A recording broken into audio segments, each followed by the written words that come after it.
Welcome to my studio. I'm so glad you're here. And welcome back to the second part of our question addressing, is it possible for the narcissist to change? Is there any hope for the narcissist? So in my video the other day, I addressed that and essentially got down to my main point that I harp on all the time, that we need to move towards a focus on ourselves, right? And our healing.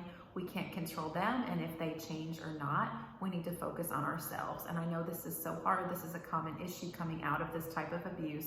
So I'm going to give you a quick exercise to help you to focus on you instead of on the narcissist, to make you more conscious of this thing that's going on in your brain a lot, where you're choosing to focus on them versus choosing to focus on you. So we're going to highlight that so you can be really cognizant of that choice and really make it a conscious choice to turn your attention back to yourself.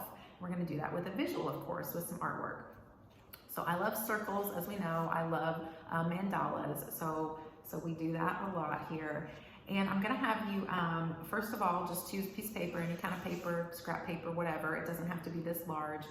And draw or trace a circle. So it can be really satisfying to trace a shape so you get a perfect circle. I used a paint palette. You can use a plate or bowl or cup. If you want to make a little one, it can be, just tracing a cup. So trace a circle, cut it out.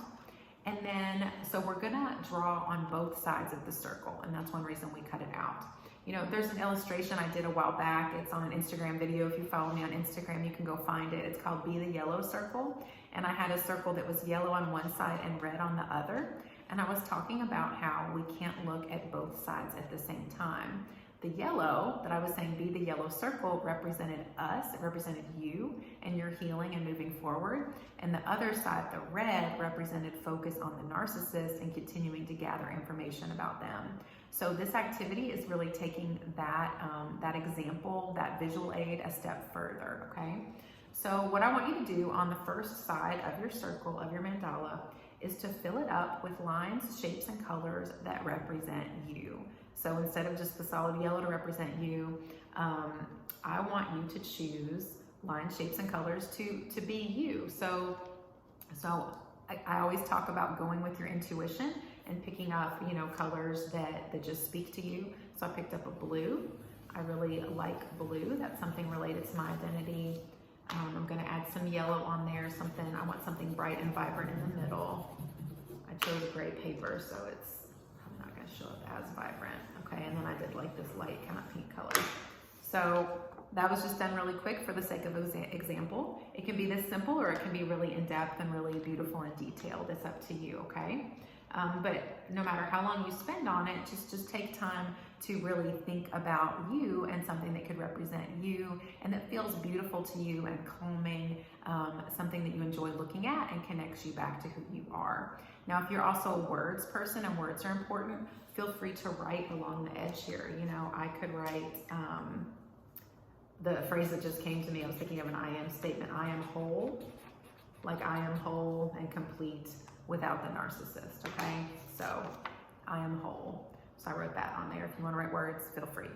On the other side, you're going to write something or draw something and possibly write something to represent the narcissist, okay? For me, red represents a lot of pain, past pain and trauma. So I'm going to put red on there for my narcissist side. Okay, I'm not going to get as detailed with this. Again, if you feel like you need to focus on this more, focus on it more. You can get as detailed as you want. And I'm going to choose not to put any words on this side, but you can put words if you want.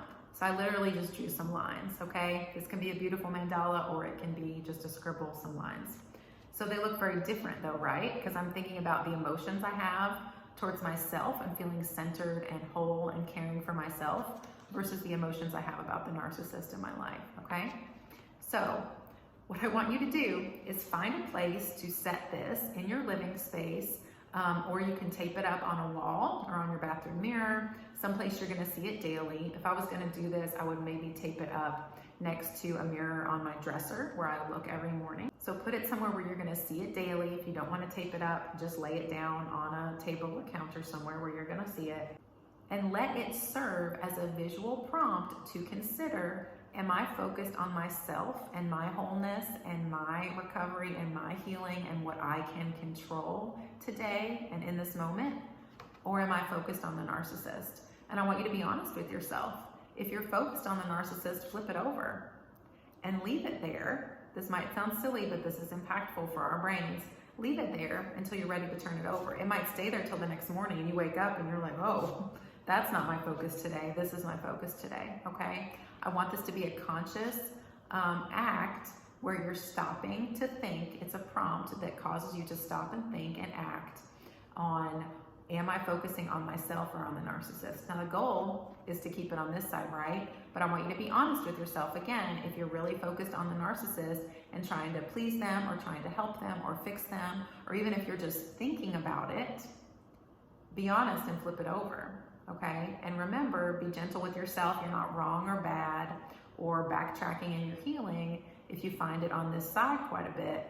But the goal is to figure out how to keep it more on this side, to focus on you, okay? Thank you so much for joining me. I hope this is helpful for you. I really encourage you to do this. Again, it might sound silly or even just so simple that it wouldn't be effective, but it is really helpful to have these tangible, visible prompts in our environment. And also, I think the drawing process as you create this will be impactful for you.